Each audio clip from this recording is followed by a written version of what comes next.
Hello. আজ আমি আর আমার ভাই এই গাছটাকে রিপোর্ট করব।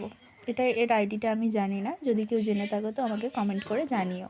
তো আমি যেমনভাবে মাটি তৈরি করি সব রকমের সার দিয়ে আমি মাটি তৈরি করে নিচ্ছি। মাটিতে কিছুটা লাল বালি দিয়েছি শিংকুচি, হাড়ের গুঁড়ো, গোবর সার আর দিয়েছি একটু। গাছটা বসানোর জন্য আমার কাছে বড় কোনো টব ছিল না, এখানে আমি একটি 6 ইঞ্চির মাটির টব নিয়ে নিয়েছি।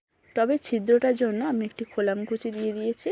তারপর কিছু বাগানের শুকনো ফুল ছিল, সেই ফুলগুলো আমি দিয়ে তারপরে দিয়েছি একটু পেঁয়াজের খোসা, আনাজের খোসা, সব রকমের জৈব সার দিয়ে টবটা কিছুটা কভার করে নিয়েছি। তারপর দিয়ে দিয়েছি ওই তৈরি করা মাটিটা। দেওয়ার পর গাছটা ভালোভাবে গ্রো ব্যাগ থেকে বের করে গাছের গোড়ার কিছুটা মাটি ছাড়িয়ে নিয়েছি। গাছটার সাইড দিয়ে মাটি দিয়ে ভালোভাবে গাছটাকে বসিয়ে নেওয়ার পর কিছুটা জল দিয়ে দিয়েছি। গাছে যে ফুলটা ফুটেছিল সেই ফুলটা কেটে দিয়েছি। গাছের কাটা জায়গাটায় ফাঙ্গিসাইড দিয়ে দিয়েছি আর গাছের গ্রাফটিং পার্টটায় কিছুটা ফাঙ্গিসাইড লাগিয়ে দিয়েছি। তো এরমভাবেই আমি গাছটাকে কিছুদিনের জন্য ছায়া জায়গায় রেখে দেবো।